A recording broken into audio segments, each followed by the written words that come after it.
Mateus 26, 26.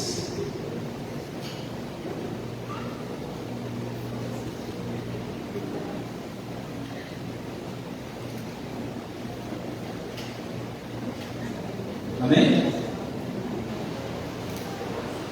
Diz assim o texto: enquanto comiam, Jesus pegou um pão e, abençoando-o, partiu e deu aos discípulos, dizendo: tomem, comam, isto é o meu corpo. A seguir, Jesus pegou um cálice e, tendo dado graças, o deu aos seus discípulos, dizendo: bebam todos dele, porque isto é o meu sangue, o sangue da aliança, derramado em favor de muitos, para a remissão de pecados. E digo a vocês, que desta hora em diante nunca mais beberei deste fruto da videira, até aquele dia em que beberei com vocês o vinho novo, no reino de meu Pai. E tendo cantado um hino, saíram para o monte das oliveiras. Senhor, mais desta vez, nos chegamos a Ti. Queremos te agradecer por esse privilégio tão grande de podermos louvar o Senhor, dizermos palavras que agradeçam o Teu nome, cantarmos cânticos que expressem nossa admiração, nosso amor por Ti e a grandeza do Senhor. Que privilégio poder fazer isso. Que oportunidade preciosa essa de exaltarmos e glorificarmos o Teu nome. Mas agora, Senhor, nós não queremos falar, agora nós queremos ouvir. Precisamos ouvir. Precisamos, ó Deus, que a Tua voz fale de forma contundente no nosso coração.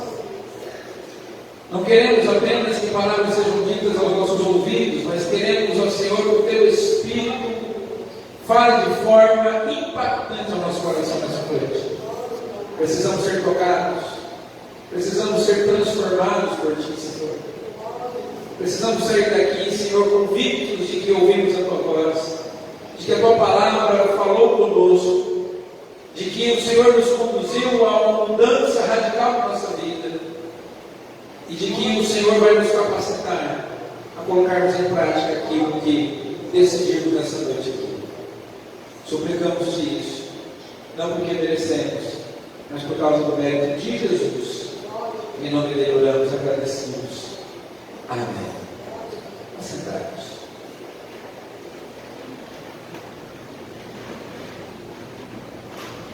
Deus é bom em tudo que faz. E não só Ele é bom, como eu diria que Deus também é carinhoso em tudo que Ele faz.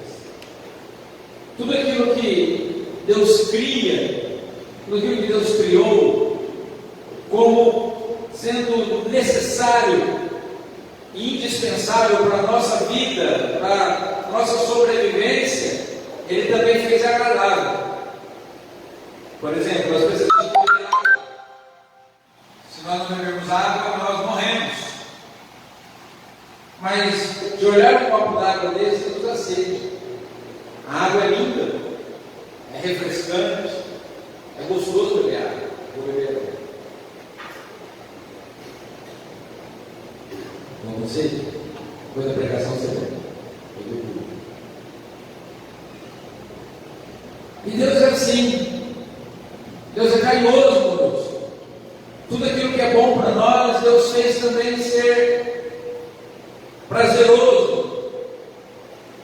E quando Ele coloca todos os alimentos à disposição do ser humano, Ele quer que esses alimentos sirvam para a nossa saúde.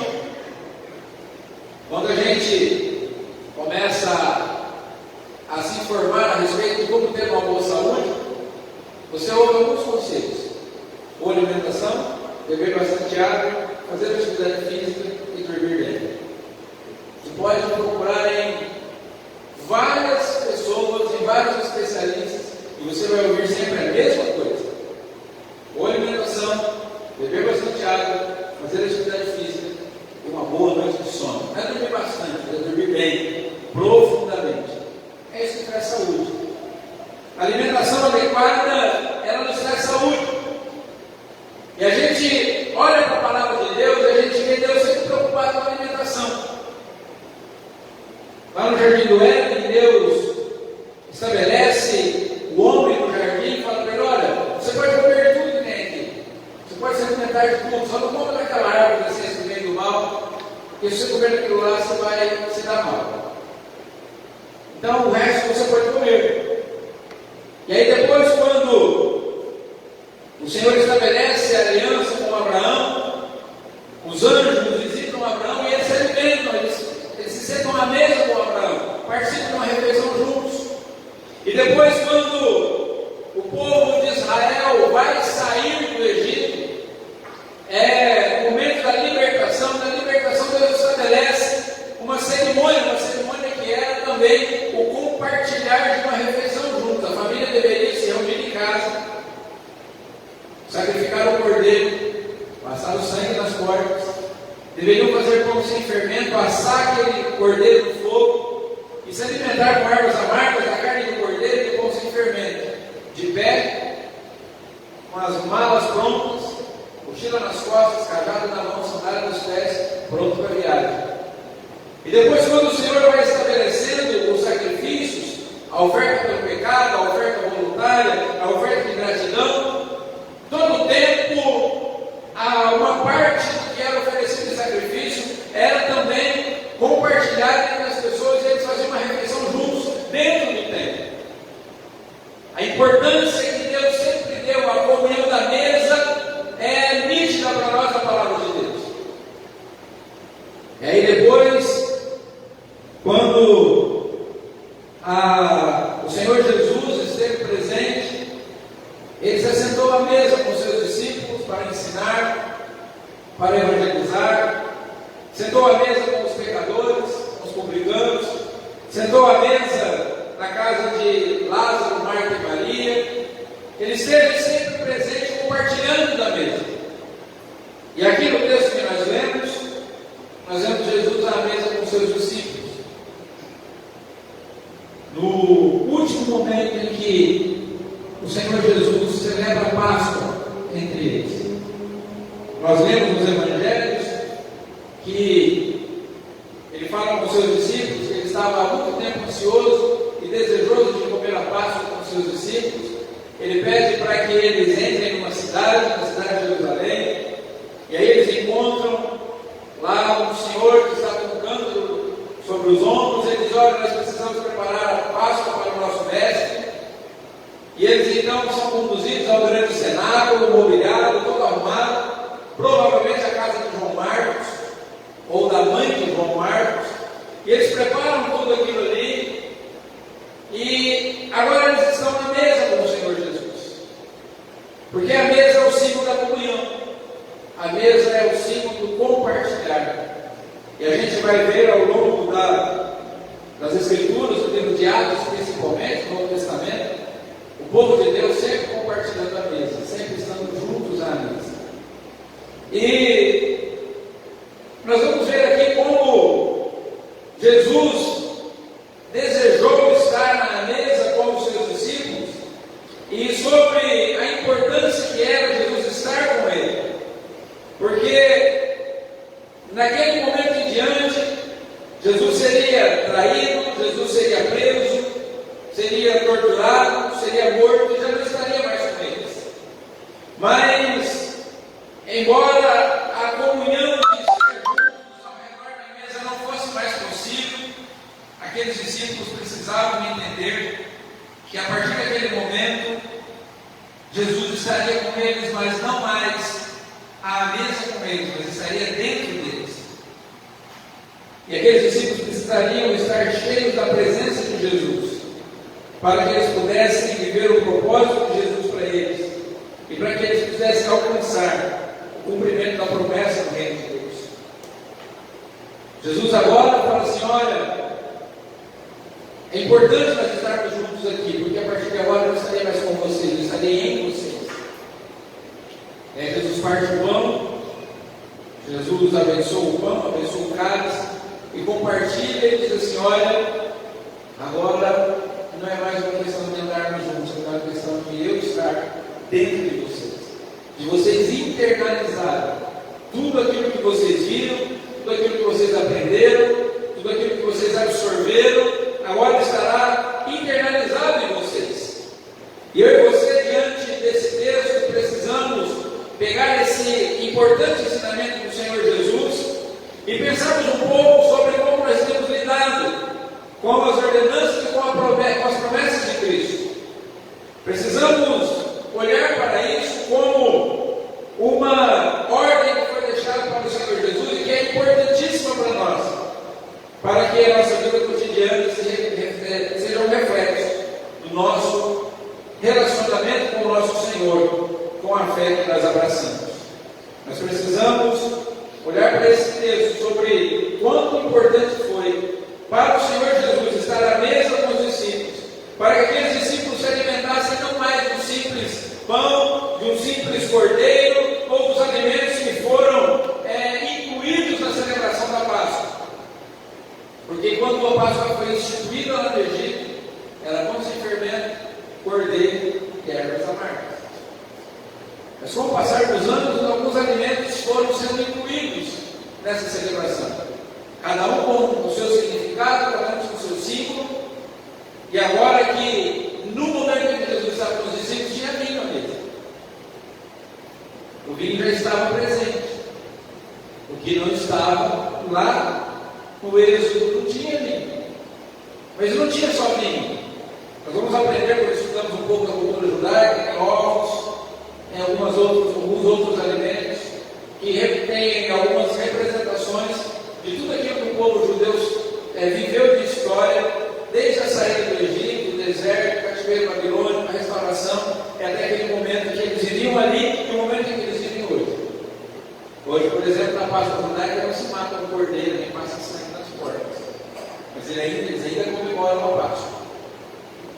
Mas nós vamos ver qual é a importância de termos Jesus como nosso verdadeiro alimento, de nos alimentarmos dele. Porque Jesus, à mesa com os seus discípulos, ele parte o pão, ele compartilha o cálice e ele dá uma ordem, para que vocês devem fazer isso. Nós temos duas cerimônias que nós entendemos como sacramentos, como ordens de Jesus para a igreja, que é o batismo e a ceia. Jesus disse que nós devemos ser batizados, e Jesus disse que nós devemos participar da ceia. Devemos participar da mesa. E quando nós estamos à mesa, estamos nos alimentando de Jesus. Nós não cremos na doutrina da transubstanciação, em que os elementos são transformados no corpo e no sangue de Cristo, mas nós cremos que o Senhor Jesus está absolutamente presente.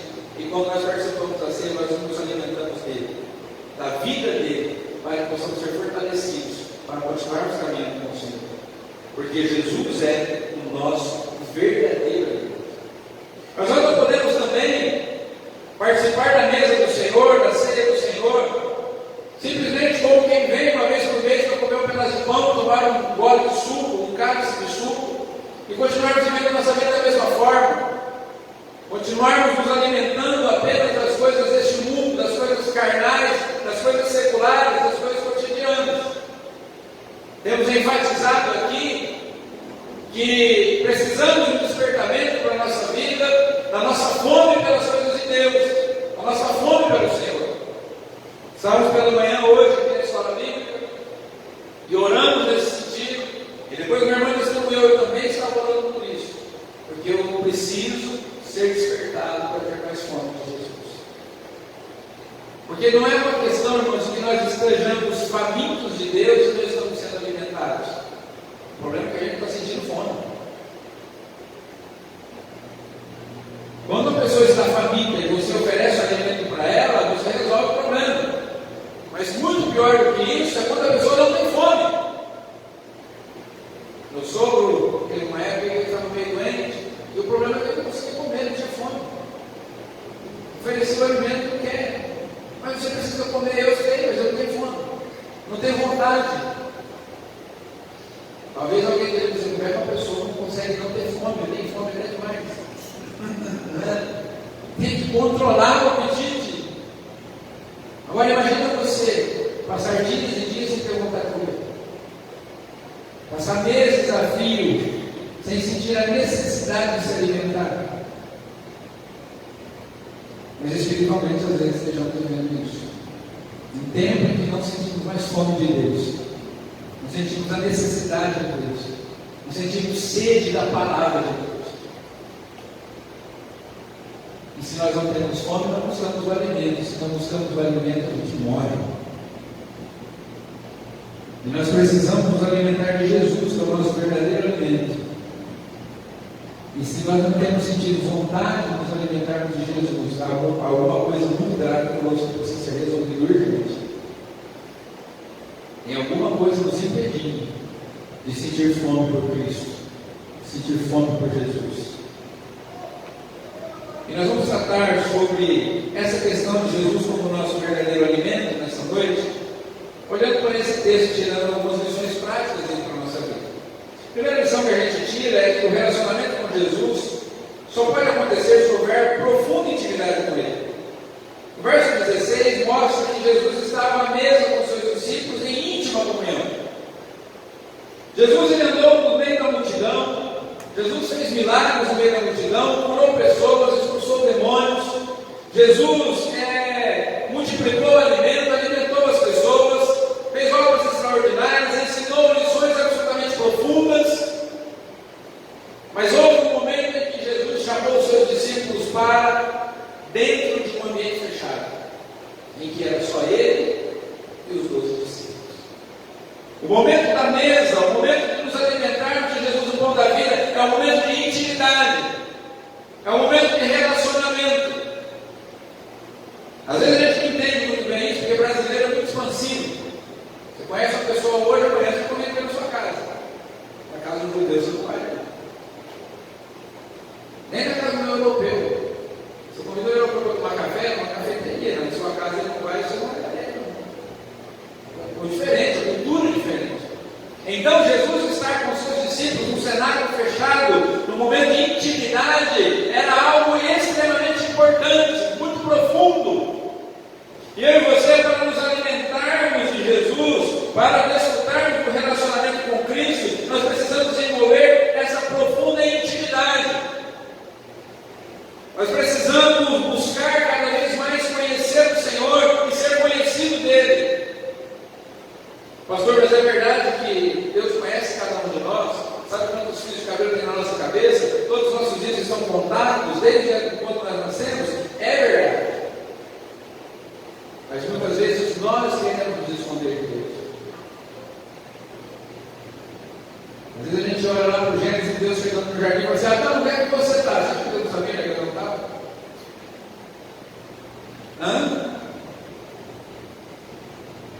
De repente ela não podia dizer: Senhor, está de brincadeira comigo, né? Você acha que alguém consegue se esconder de Deus? Mas às vezes a gente acha que se esconde. O Adão tentou, entrou no meio da moita lá, e está lá quietinho, que Deus não estava vendo ele. Por isso que eu e você precisamos tentar parar de nos escondermos de Deus e nos fazermos conhecidos do Senhor. Tirarmos as máscaras, tirarmos essa roupa falsa que a gente usa e buscarmos um relacionamento de intimidade com Jesus. Porque esse relacionamento com Cristo, ele só acontece quando estamos em íntima comunhão. Jesus e seus discípulos estavam à mesa. Jesus e seus discípulos estavam juntos. Jesus e seus discípulos tiraram tempo para estar a sós.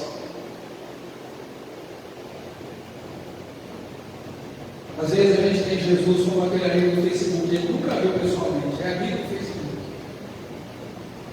A gente segue no Instagram, não sabe quem é, nunca conversou com a pessoa, não tem intimidade, conhece Jesus de longe, conhece Jesus de ouvir falar, vive uma vida como o Jó viveu.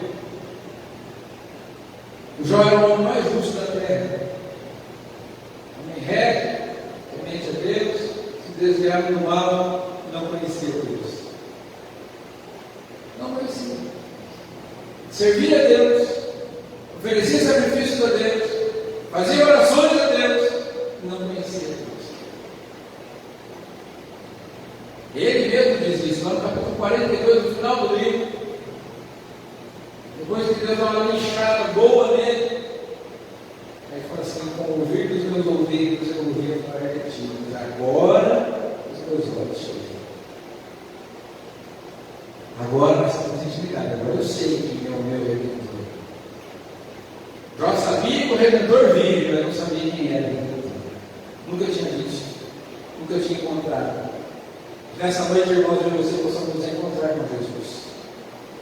Que nessa noite eu e você possamos estar em intimidade com Jesus. E que todos os dias da nossa vida nós possamos nos alimentar de Jesus.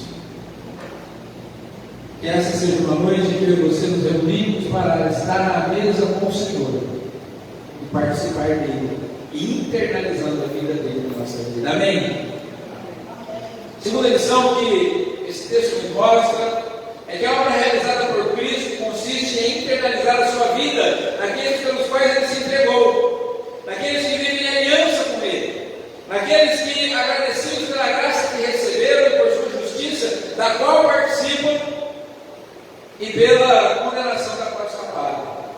Ou seja, eu e você precisamos olhar para a nossa vida, para as situações da nossa história e entendermos que, se nós quisermos que a obra de Cristo seja realizada em nós, nós precisamos saber que ela só é efetiva na vida daquelas pessoas pelas quais ele se entregou, se nós estivermos vivendo em aliança com o Senhor, agradecidos a ele pela graça que nós recebemos e pela justiça que nós participamos, e agradecidos também pela condenação da qual nós escapamos.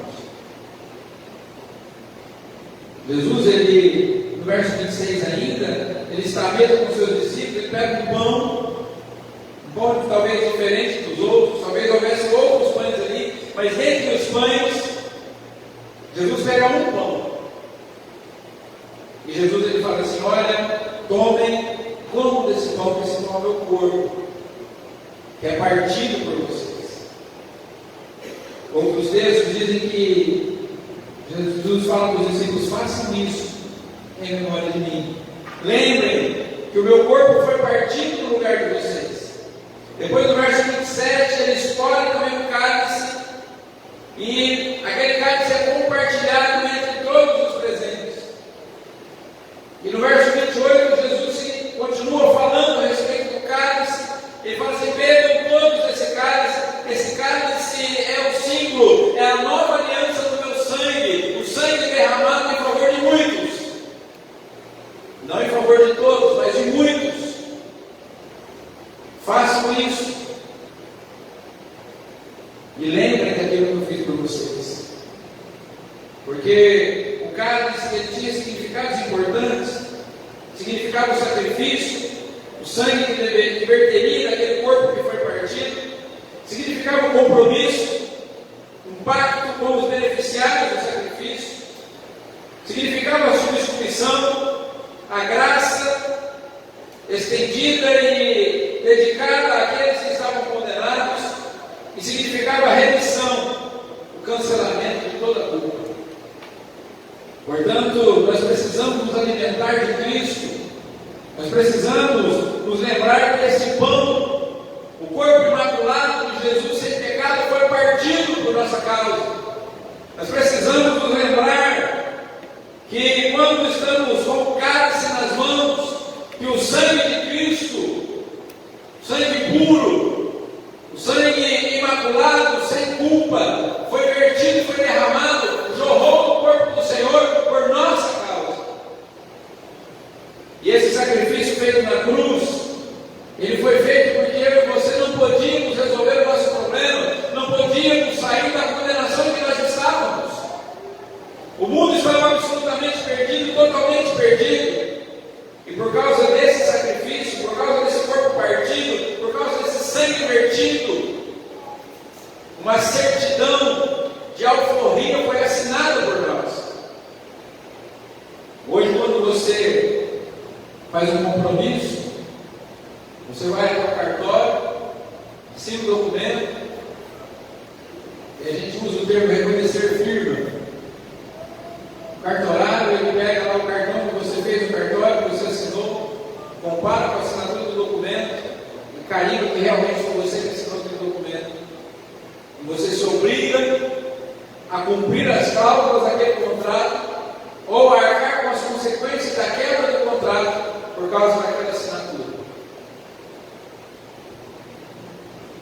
Quando Deus quis resolver o problema da minha e da tua culpa, Ele usou como assinatura o sangue do Filho amado. Ele fez com que o Filho dele viesse a esse mundo, subisse naquela cruz no meu e no seu lugar, e derramasse aquele sangue no meu e no seu lugar. Porque o sangue era o símbolo do pacto, era o símbolo da aliança. Assim como é no casamento, por exemplo. O casamento é uma aliança de sangue para a vida toda. Uma vez o casal tendo coabitado, tendo se relacionado intimamente, eles estão ligados por toda a vida.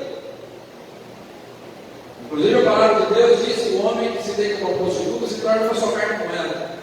É um pacto que é feito. Precisa ser de arrependimento e confissão para que essa aliança seja quebrada. Mas o casamento é um pacto para toda a vida. E o sangue derramado de Cristo é o símbolo da aliança. É o símbolo do pacto que Ele fez com a humanidade. A dívida está paga. A sentença está revogada. O Filho amado subiu na cruz e sofreu no nosso lugar. Sofreu toda a ira do Pai. Quando nós olhamos para a cruz, irmãos, nós precisamos entender que a transação da cruz não tem nada a ver com o diabo. Muitas vezes eu já vi alguns pregadores, e não quero fazer uma crítica pessoal a ninguém, dizendo que quando Jesus estava na cruz, havia uma festa de inferno, vencendo o Filho de Deus. Nada disso. Não creio assim. Porque a transação da cruz não tinha nada a ver com o inferno, não tinha nada a ver com o diabo. Era uma transação entre o Pai e o Filho. Eu e você não devíamos dar nossa alma ao Satanás, a gente deve nossa alma ao Senhor. Porque o nosso pecado é contra Deus. Foi contra Deus que nós pecamos. Então o Pai coloca o Filho amado na cruz e esteja sobre ele toda a sua ira por nossa causa. E Ele mesmo paga para si mesmo, no Filho, o preço da nossa condenação. E agora está pago. Quando Jesus diz está consumado, está pago, o próprio Deus pagou o preço da nossa condenação e assinou isso com letras de sangue. Aleluia. Como cantávamos um canto antigamente, foi escrito com pena eterna. O escritor foi o meu Criador. Essa tinta jamais será. É o sangue do nosso Senhor. Porque foi feita uma substituição. E porque nós fomos redimidos. A culpa foi cancelada. E a justiça de Cristo foi imputada a nós. Aleluia. E a terceira lição que nós aprendemos nesse texto é que o relacionamento e a obra de Cristo capacitam esses redimidos, aqueles que foram alcançados por essa graça maravilhosa, aqueles que foram salvos, aqueles que participam dessa obra, são capacitados a suportar as adversidades e as perseguições.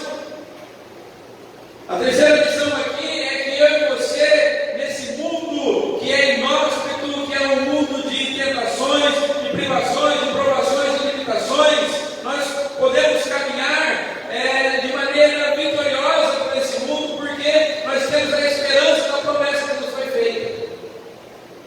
Porque aí no verso 29, Jesus faz a promessa. Jesus diz assim: eu não vou mais nem comer, nem beber do fruto da videira, até que essa cerimônia se cumpra no reino do meu Pai. Jesus, depois de ressurreto, comeu o meu pão, o meu peixe, mas não temos notícia que Jesus tomou vinho de novo. Está aguardando para participar conosco na eternidade. Essa é a maneira como eu penso. Se estiver certo, já está consumado. Mas aqui aguardando chegar lá, mas lá está tudo certo. Como é que é isso, pastor? A gente conversa outra hora sobre isso. Mas há uma promessa feita para nós. E nós só podemos crer nessa promessa, nós só podemos ter esperança nessa promessa, quando essa obra de Cristo, esse relacionamento com Ele se cumpre na nossa vida, quando somos redimidos pelo Senhor. Porque o corpo partido e o sangue derramado foi um compromisso estabelecido para aqueles redimidos que estão aguardando a esperança da vida eterna, uma celebração eterna no reino do Pai. Então, aqueles homens que estão à mesa, eles agora, eles recebem uma palavra de esperança, dizendo assim: olha, muitas coisas difíceis estão por vir, vocês enfrentarão dificuldades muito grandes, mas saibam de uma coisa, eu estou indo na frente e estou aguardando vocês, porque no reino do meu Pai está realizado de novo. Aquela experiência ali terminaria logo. Aquele momento estava por terminar. Irmãos, eu estou sem relógio hoje, né? E foram, galera. Semana passada eu coloquei a Bíblia, o problema não é Bíblia. Isso. Então, nem sei que hora são. Nem sei quanto tempo já falei. Se bem que não preciso olhar muito, mas vamos lá. Aquela experiência estava por terminar. Dificuldades estavam por vir. Mas uma promessa que eles estariam juntos na eternidade também foi feita. Aleluia. E aqueles que participam da obra redentora de Cristo estão por lá. E aí o verso 30 termina o texto que nós lemos, nos mostrando o efeito de estar à mesa com Jesus. O que acontece quando nós nos alimentamos de Cristo? O que acontece quando Jesus é o nosso verdadeiro alimento? Quando nós temos fome por Jesus e nos alimentamos dele. Primeira coisa, esperança. Primeira coisa que acontece é que eles cantam um hino. Jesus termina de falar e eles cantam. Quem cantaram, pastor? A obra santa do Espírito? Cantaram: a minha alma está cheia de paz.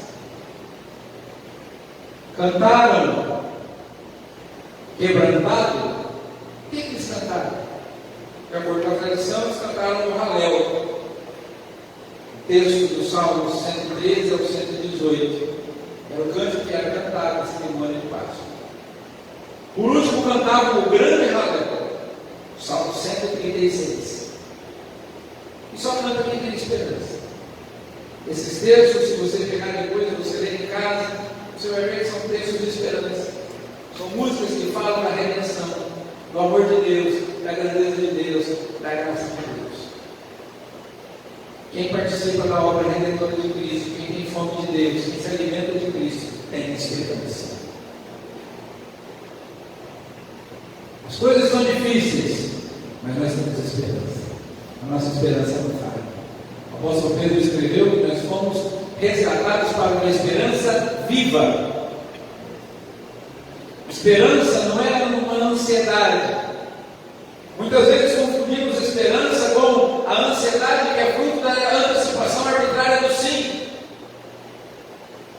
Ou seja, as coisas estão difíceis, né? Então, não vai dar certo, não vai dar errado, a gente vai conseguir, a gente vai vencer, a gente vai dar um jeito, a gente vai passar por isso. Não é possível que Deus vai ajudar a gente. Isso não é esperança, isso é ansiedade. Ou muitas vezes confundimos a esperança com a antecipação arbitrária do não, que é justamente o contrário. Está vendo? Falei que era errado. Está vendo? Falei que eu não devia fazer isso.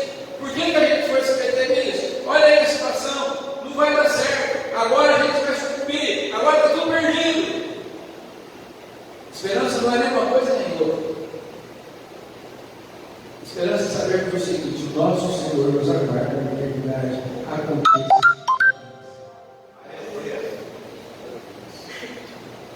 E é muito redundante ficar repetindo, mas até hoje não achei um exemplo melhor. Os 3 meninos na Babilônia, o rei todo poderoso, todo cheio de pompa. Quem é o Deus que vai livrar vocês da minha mão? Você olha, a gente não precisa responder isso, senhor. Porque o Deus que vai servir, se ele quiser, ele pode nos livrar da sua mão. Mas se ele não nos livrar, a gente não faz diferença. não vai liberar dessa estado. Simples assim. O apóstolo Paulo dizendo a Timóteo, meu filho, olha, eu estou sendo oferecido por libação, o tempo da minha partida é chegado. E a gente olha para o texto, Paulo não está lá falando assim, você viu, Timóteo, o que foi acontecer comigo? Me condenaram, eu vou morrer. Então Paulo falou assim, eu estou sendo oferecido. Não é a bomba que vai me matar. Eu estou voluntariamente me oferecendo. Eu não vou morrer, Timóteo, eu estou partindo, estou mudando de endereço. Tempo da partida, de acordo com o pastor Hernandes, que prega esse texto magistralmente, significa soltar as cordas e deixar o barco ir em direção ao mar aberto. É isso a esperança do cristão. Está tudo resolvido, está tudo certo. O Senhor nos aguarda na eternidade. Outro efeito da mesa é a coragem, porque eles estão num ambiente seguro, iluminado, trancado, e eles saem daquele ambiente para a escuridão da noite. Era o momento de sair da segurança da casa, da segurança do ninho, para enfrentar a adversidade que estava lá fora. A gente anda pelas ruas e a gente às vezes fala assim, nossa, essa rua está escura. Mas lá na frente tem uma luz aqui, outra ali. Não tinha luz nenhuma. Tinha luz elétrica, tinha iluminação pública. E eles vão para o monte, eles vão para o Monte das Oliveiras. Lugar absolutamente escuro, nossa, perigoso. Às vezes a gente tem coragem de ir no portão à noite. Chegamos tarde em casa, sexta-feira. Eu falei assim para a esposa, eu preciso descer esses cachorros lá na rua um pouquinho, esse cara tem preso o dia inteiro dentro de casa. Ela falou, cuidado, faz só aqui na frente. Porque é de noite, perigoso, era quase 2 da manhã. Aí eu fui, passei com os cachorros e tal, tranquilo, tudo certo, a rua iluminada. Mas mesmo assim, é uma saída do momento de conforto, do ambiente de segurança. Mas aqueles que participam da mesa, que têm compromisso com Jesus, que se alimentam com Jesus, não têm medo de escuridão. Porque ainda que tenha que andar por vários sons da morte, não teme mal algum, porque sabe que o Senhor está com eles. E a presença dele basta.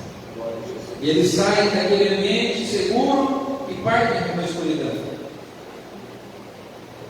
E outro efeito da mesa, que nós não encontramos no texto, mas encontramos ao seguir as Escrituras, é a perseverança. Porque todos aqueles que estavam na mesa com Cristo, à exceção de Judas Iscariotes, e aí há algumas controvérsias, tem gente que fala que Judas estava na ceia, tem gente que fala que Judas não estava na ceia. Tem gente que fala assim, Judas já tinha saído, e aí Jesus celebrou a ceia só com os 11. Ele já tinha ido lá para combinar a entrega de Jesus para os caras. E outros textos não falam, outros textos não deixam muito claro. Mas se tivesse Judas à mesa ou não, fato é que a maioria deles perseverou. Participaram, foram redimidos, se alimentaram de Cristo e enfrentaram a perseguição e a morte. Guardaram o compromisso e alcançaram a promessa. O autor aos Hebreus diz que eles alcançaram a promessa. Foram torturados e maltratados. Nenhum deles teve uma morte sossegada e tranquila. Nenhum deles. Todos morreram por viés de martírio. O último foi o apóstolo João. Mas perseveraram. Só consegue perseverar quem realmente se alimenta de Jesus. Perseverança é um milagre. Começar bem é muito fácil. Fazer um compromisso, dar a palavra é fácil. Mas perseverar até o fim é só no poder do Espírito Santo de Deus, através da atuação do Espírito do Senhor. Então eu concluo aqui, queridos, que quando concluiu essa passagem, Jesus disse que não celebrariam com eles outra vez, até que pudesse fazer nascer de novo no reino do seu Pai. E aqui eu e você podemos ver uma fé e um otimismo divinos. Porque Jesus estava indo para o Getsêmani, estava indo para ser julgado diante do Sinédrio, estava indo para a cruz, e mesmo assim ele seguia pensando em termos do reino. Porque para Jesus a cruz jamais foi uma derrota. A cruz era o caminho para a glória. Ele estava no caminho que conduziria ao Calvário, mas ele também estava se dirigindo para ocupar o seu lugar no trono do reino de Deus. Aleluia. Essas são palavras de William Barker, comentarista bíblico. Então Jesus, mesmo sabendo que não estaria mais com seus discípulos, estava indo para o julgamento, para a tortura, para a morte. Ele não sabia que, aliás, ele sabia que isso não era um momento de derrota, de vergonha para ele, pelo contrário. Era justamente o caminho que o Pai usaria para que ele pudesse subir ao trono do reino. Então, eu e você precisamos entender que somente aqueles que querem estar à mesa com o Senhor, somente aqueles que estão famintos e desejam se alimentar dele, vivendo em aliança e gratidão por sua obra, somente esses conseguem participar da vitória de Cristo contra a morte. Somente esses conseguem participar da vitória de Cristo contra o pecado. E somente esses vão desfrutar do cumprimento da promessa de estarem com Cristo no reino do Pai. Diante disso tudo, irmãos, precisamos perguntar para cada um de nós essa noite. Eu preciso perguntar para mim. E estou convencido de que você também precisa perguntar para você. O nosso maior desejo hoje é estar com Jesus à mesa e compartilhar de tudo que Ele oferece. Nosso maior desejo, a nossa maior fome, o nosso maior anseio.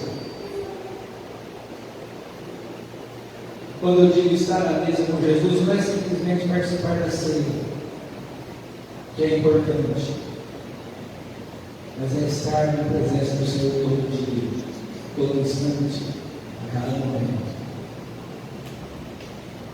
Ou será que Jesus é alguém com quem a gente se relaciona só no tempo? A gente vai para casa e deixa Jesus aqui. Alimentar-se de Cristo é uma vez por mês, somente nesse momento de ministração desse sacramento, e fora isso, daquelas partes para fora, o restante do mês, a gente vive de outra forma. Segunda pergunta para nós temos vivido como redimidos que têm aliança com Deus, com Cristo e aguardam com esperança o cumprimento da promessa? Nós acreditamos realmente que Jesus vai voltar? Temos convicção de que Ele nos aguarda na eternidade e que só vamos participar da mesa com Ele lá se vivermos uma vida de comunhão com Ele aqui? Porque, como foi dito, nossa reunião aqui na quarta-feira, se a gente não tem vontade de orar, se a gente não tem vontade de ler a Bíblia, se a gente tem vontade de falar com Deus, se a gente não tem interesse em estar com Jesus, não tem prazer na presença de Deus, fazer o que no céu? O que a gente vai fazer lá? Vai para lá só para ir para o inferno? Porque no céu não é um lugar de gente que vai para o inferno.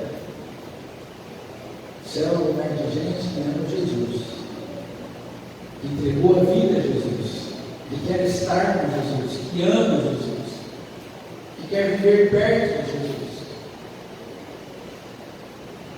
Não pensem que o céu é o lugar onde vão estar aqueles que escaparam do inferno.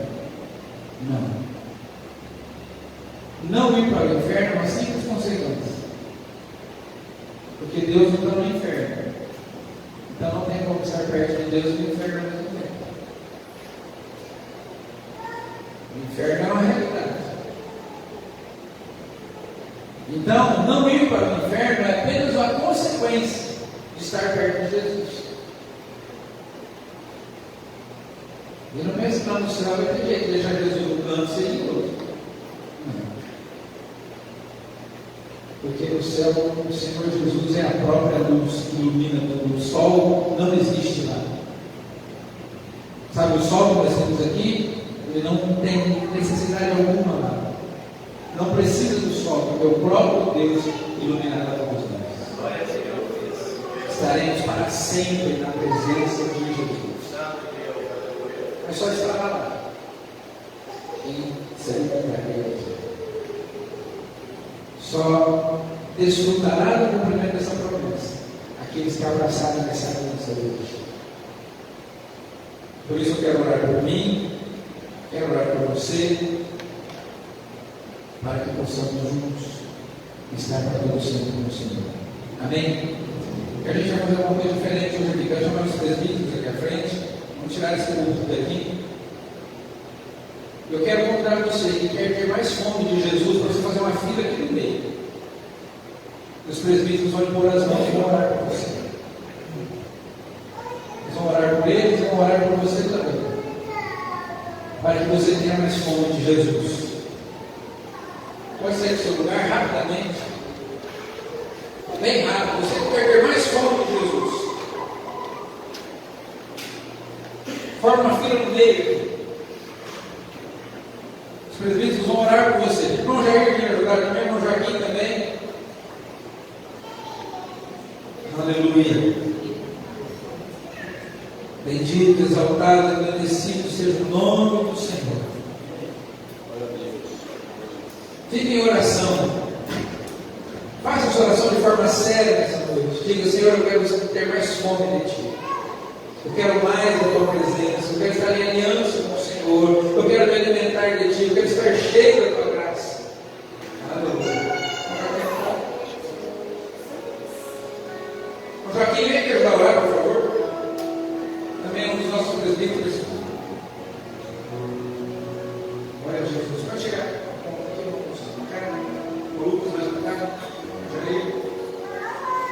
Você pode se dirigir a um desses irmãos, ele vai colocar a mão sobre você. Vai pedir para que o Senhor desperte fome de Deus na sua vida.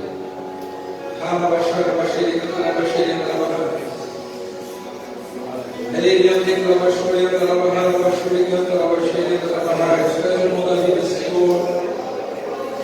Tu és o bom da vida, Senhor.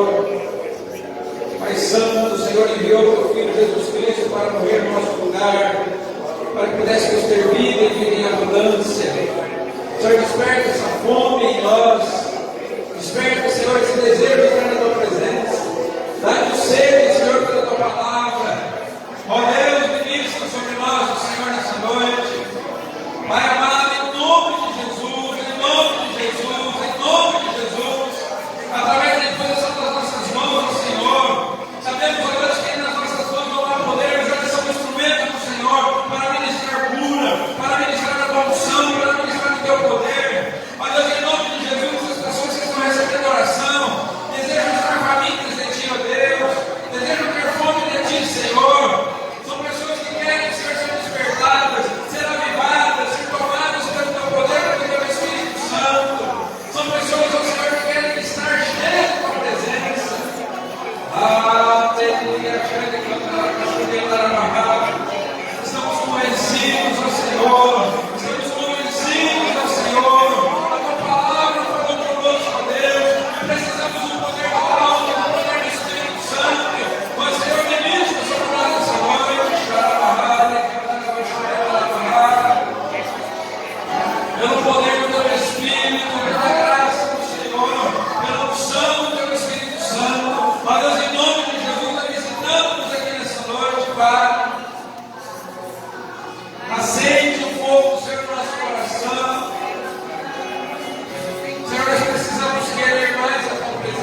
Pede-nos ao Senhor, esforços a Deus.